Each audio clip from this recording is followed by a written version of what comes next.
Welcome to this module of Professor Messer's free Microsoft 7680 certification training course. I'm James Messer, and in this module we're going to look at all of the different installation sources you'll have available whenever you're working with Windows 7. This comes from the Windows 7 requirements where we are installing, upgrading, and migrating to Windows 7, specifically preparing the installation source, installing from USB, CD, network share, and WDS. Let's start with one of the most common installation sources that you'll find for installing Windows 7. This is the version that you'll have available if you were to buy Windows 7 right off the shelf, and that's a DVD-ROM, the read-only memory in DVD format. You can also at times download versions of Windows 7. This is the way that I got Windows 7 on my machine. I was running Windows Vista. I purchased Windows 7 online directly from Microsoft, and Microsoft just provided me with access to download it in an ISO format. That stands for the International Organization for Standardization. It's a standard format for CD-ROMs and DVD-ROMs, so that whenever you plug into anybody's DVD-ROM using anybody's media, you'll be able to read it whether you're on a Windows device, a Macintosh device, a Linux device. It really doesn't matter. It's all standardized for us. If you are installing Windows 7 on a few workstations, or you need to only install Windows 7 every once in a while, this may be a good option for you. The problem is it doesn't scale very well. One of the challenges you'll have if you're working in a large environment, you may need to install Windows 7 on 5 machines at a time, or 10 machines, or even 100 machines at a time, and going from one to the other with a DVD-ROM, or even trying to make 100 DVD-ROMs and put them in 100 different machines isn't the easiest way to go about doing things. So as we look at these different ways to work with Windows in these different environments, we'll start to see that there are some easy ways to do this and maybe some not so easy ways. If you're looking to scale, a DVD-ROM probably isn't the right version for you. If you've installed a lot of applications or worked a lot with DVD-ROMs, one of the things you know is that the ability to get information off of that optical media is not as fast as some other formats. If you are looking to speed things up a bit, you may want to consider having your image of Windows 7 on a USB drive, a memory stick, or some type of external USB connected storage. When you're using that, you can put all the files you need on there, and unlike a DVD-ROM, if you ever need to update drivers, add new drivers, or change anything with that image, you can simply write directly to this flash drive, add new files, or modify anything that's on there. So pretty flexible. If you're ever going to a machine from one to the other, you can just plug in your USB drive and you've got the latest version of everything right there in front of you. As I mentioned, it's much faster than a DVD. We're really reading right from this USB, which is a relatively fast connection, and we're able to do it at speeds of this flash memory. We don't have to wait for a disk to spin around and have that laser beam read it or that LED read it. And when you don't have a DVD drive in a computer, and many machines don't these days, a USB connection may be exactly what you're looking for. Now, when you start buying the flash drive that you're going to use, you want to be sure there's enough space. And if you're using Windows 7 and you're installing the 32-bit version or the 64-bit version, neither of those is more than 4 gigs. So if you've got a 4 gig drive, then you'll be able to fit at least one of those editions right on there and be able to use it. Obviously, if you have the 8 gig or higher, you'll be able to put both versions on the same drive. So something to think about when you're buying that particular memory stick. You also have to keep in mind that this is exactly the same way of installing from a memory stick as it is for a DVD-ROM. So there's nothing changed with the process. You would plug in your DVD-ROM, or you would plug in this USB drive into a USB connection and boot the computer or start the installation from that drive. And if you have 100 computers to do, it doesn't change that scaling. You still have to go to all 100 computers with your USB stick to be able to install Windows 7. One thing to keep in mind if you're planning to use a USB key or a memory stick like this to launch Windows 7 when you're booting up, you need to initialize the memory stick so that it will be bootable by the operating system. And this is a little bit different than working with a floppy drive or a DVD-ROM or some other type of bootable media, because there is no format command that can simply format this USB key and have it available as a boot device. You'll need to use a program in either Windows Vista or Windows 7 called DiskPart, and you will need elevated permissions to do that. So you'll need to type in CMD and hold down the Control and Shift and hit enter, or simply right mouse click on the CMD when it comes up and choose to run it as an administrator.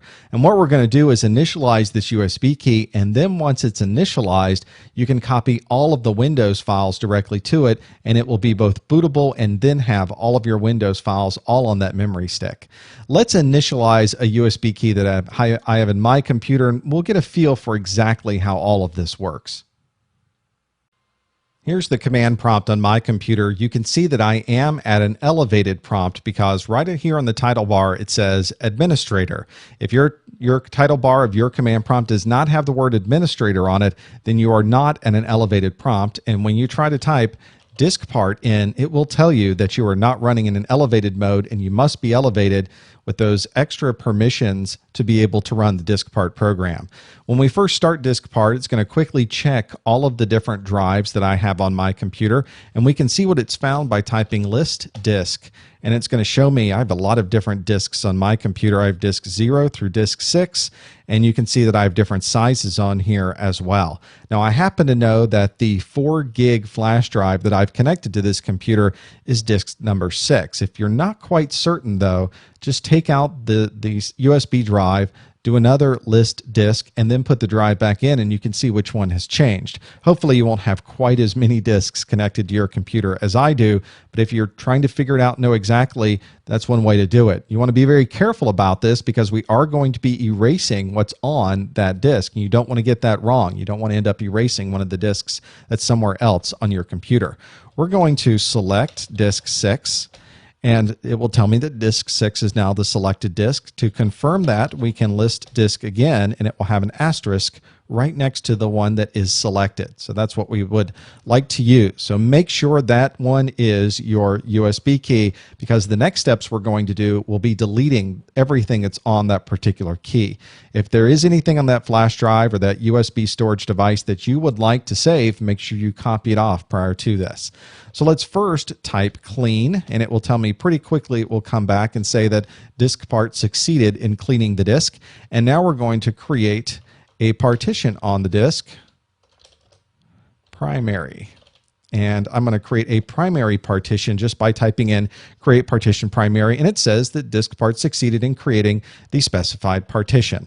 Now we're going to put a file system on there with the format command, and the file system that I'm going to put is FAT32. The FAT32 file system is one very common, and it's one that can be read by many different operating systems if you really needed it to.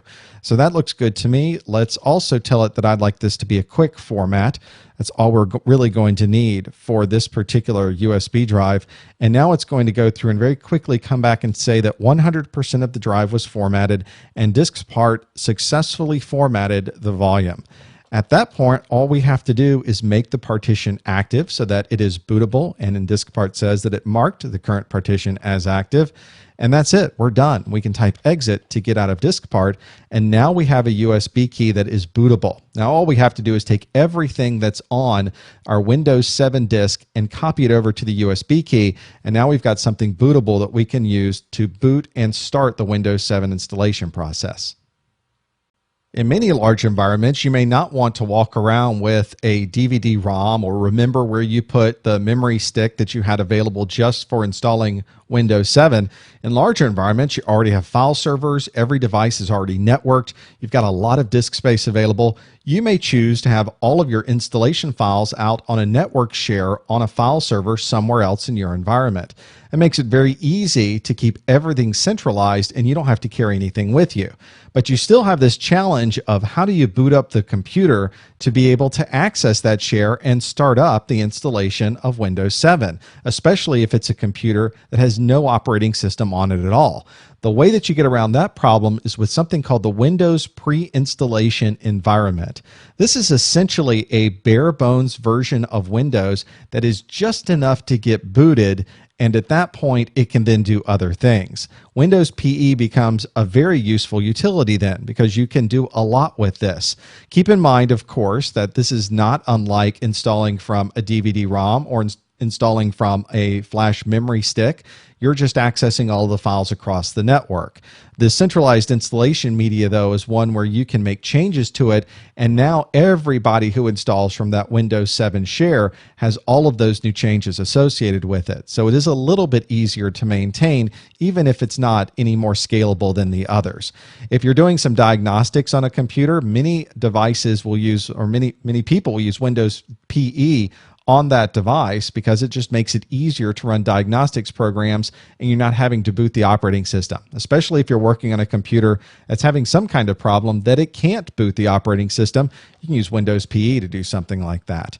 Nicest part about this, Windows PE, absolutely free. You can download it. Just Google for Windows Automated Installation Kit for Windows 7. That Windows AIK, the Automated Installation Kit, is something that is free from Microsoft, and it's made available to you so that you can do some of these automated installation tasks. We're going to use the AIK to be able to do a lot of things later on in this video series, like collect different images, use standard images and distribute them to multiple machines, and of course it comes with Windows PE. Now, the Windows PE that comes with the Automated Installation Kit is not ready to go out of the box. You have to do a couple of things first to create an ISO image of something that you can use to boot from, but it's not really that difficult. Let's see how that would be done. You can install the Windows AIK on anything, on Windows Vista, on Windows 7. I've installed it on Windows Server 2008 because I'm going to use Windows Server as my central server that I'll use to administer Windows 7, to store images, to distribute images. I'll do everything from this centralized file server. So if you go and install the Windows AIK, you'll find in the All Programs, there is a Windows AIK option here. There's a folder that has in it a number of functions. I'm going to choose the one for Deployment Tools Command Prompt. This is a normal command prompt that also includes all the paths you'll need to run all of the little programs that come with the Windows Command AIK. And it's nice to have those there. That way you don't have to remember exactly where every single one of those little programs is located. I'm going to now use a program called Copy PE. I'm just going to hit enter so you can see what it does. The Copy PE program will copy, and you can specify the platform you're using. We're going to use a 32-bit, the x86 platform, and copy all the files we'll need to create the Windows PE ISO into a folder called Windows PE-x86. That's exactly what I'd like to do. Let's just use their exact same command line, and I'm going to specify Windows PE-x86 and hit enter. And what the Windows AIK does, what this program does, is take all the files that you're going to need to finally build out your own Windows PE boot ISO and puts it all in that subdirectory. If we went to our Windows Explorer and look, there's the Windows PE-x86 that we just created right there off the root of the C drive. And if I drill down, you'll see there's a lot of things in here. There's an ISO directory, which has a lot of programs inside of that. There's a mount folder that doesn't have anything in it currently. There's the ETFS boot, which is the actual boot program for the Windows PE disk. And then there's this Windows image file, this WIM file. The Windows image file is one that we could even customize. We could add our own third-party applications to it. We could add diagnostics programs or other utilities that we would like to have available when we finally start things up and using this Windows PE. Now in this case, in this particular video, we're not going to customize anything. I'm just going to use the stock Windows image, and we're going to add that into the folder that we will ultimately create the ISO file that then becomes this bootable device that will burn to a DVD-ROM or use as a boot device on our computer. What I want to do is now specify that Windows image file. I can do this either in the Windows Explorer, or I can type this in and just say, take that Windows PE backslash that winpe.wim file, just the default one with no changes whatsoever, and I want to copy that into the Windows PE-x86 ISO directory under the sources folder, and I want to rename it to boot.wim and hit enter. And now it's going to take that entire file and copy it over. And that's the one that's actually going to get booted whenever this creates this ISO file and builds everything out for me. That's what I'm now going to use whenever Windows PE starts up. So now that I've got everything copied and I built this structure that's in place, it's everything in this ISO directory is the structure that I'm going to use. And indeed, in that boot directory, I've got everything in here that I want to have booted up on this computer. When we created this and built out that ISO, it's in our sources boot, and there's the boot.wim that I created right inside of there. So we've got everything we need. What we now need is an ISO. After all, we need to be able to burn this to a DVD-ROM, and the ISO format is the standardized format that makes it very easy to do that. To build the ISO, we need another Windows program called OSCDIMG, and the command line parameters here, the -N specifies that I can use long file names.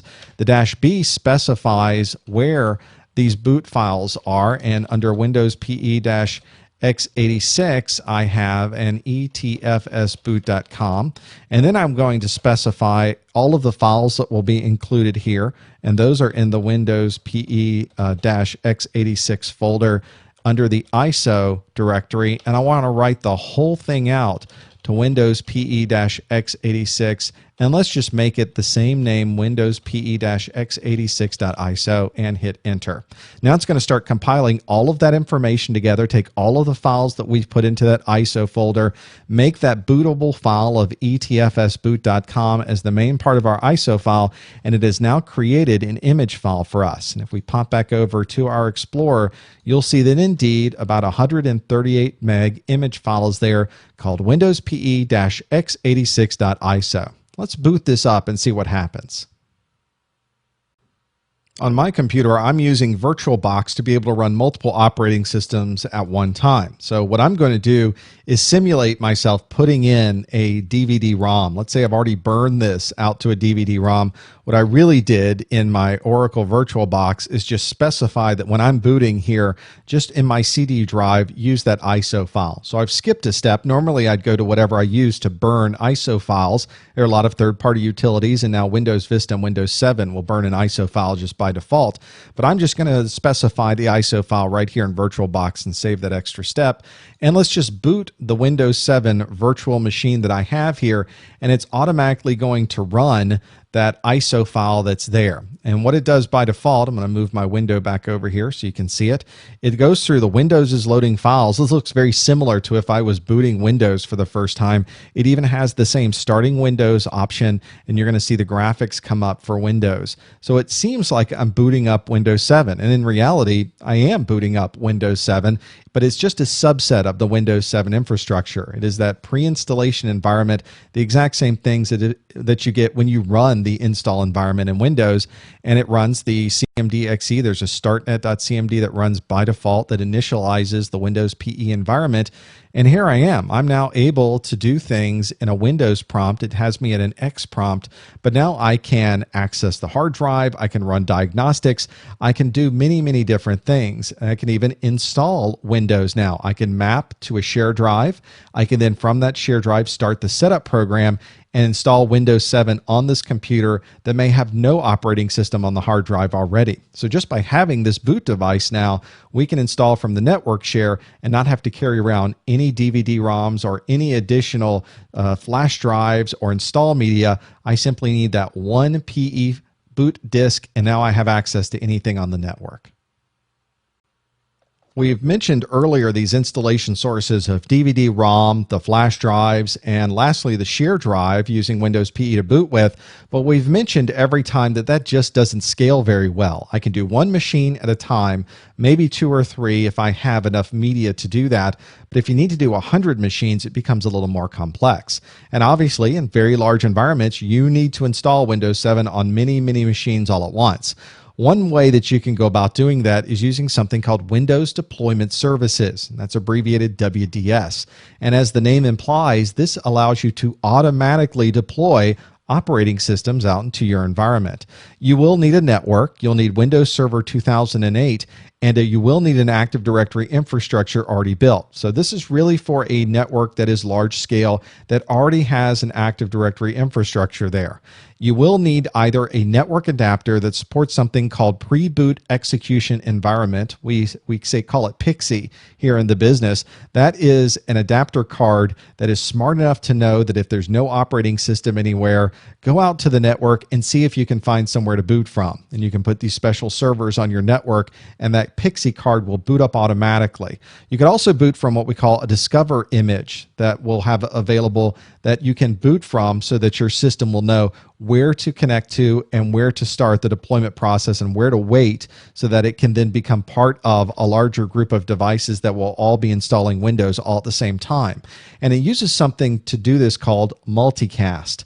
What this means is that the central Windows Deployment Services device sends out the information once, and every machine that's listening can receive that set of information and do something with it. So I can install on one computer, 10 computers, 100 computers, or 1,000 computers simultaneously, and I'm still sending out the exact same information. I don't have to send the same information 100 times.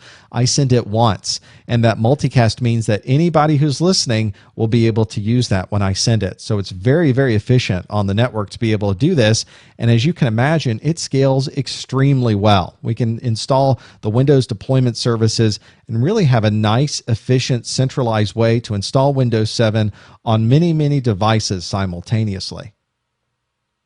We'll do a lot with Windows deployment services later on this video series, but if you ever want to see it, you can go to your Windows server. Under Administrative Tools is the Windows Deployment Services option. And this is where we would add to our server or to multiple Windows deployment servers.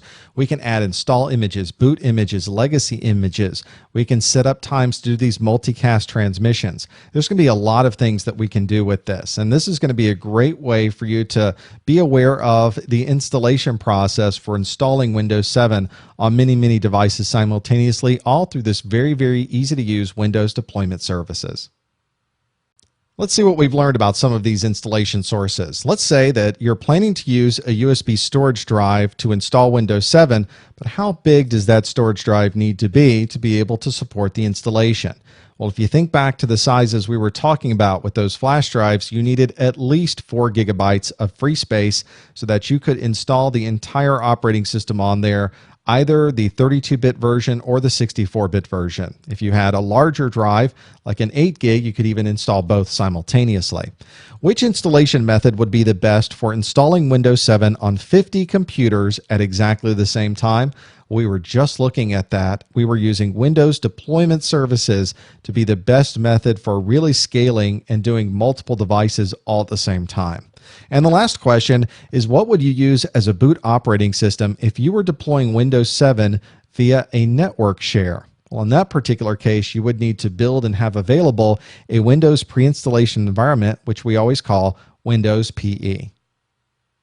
That covers what you need to know for this module on installation sources. We have now understood preparing the installation sources for USB, CD, network share, and Windows deployment services. If you'd like to watch any of our absolutely free Microsoft configuration videos, you'd like to participate in our message boards, or much more, you can visit us on our website at ProfessorMesser.com.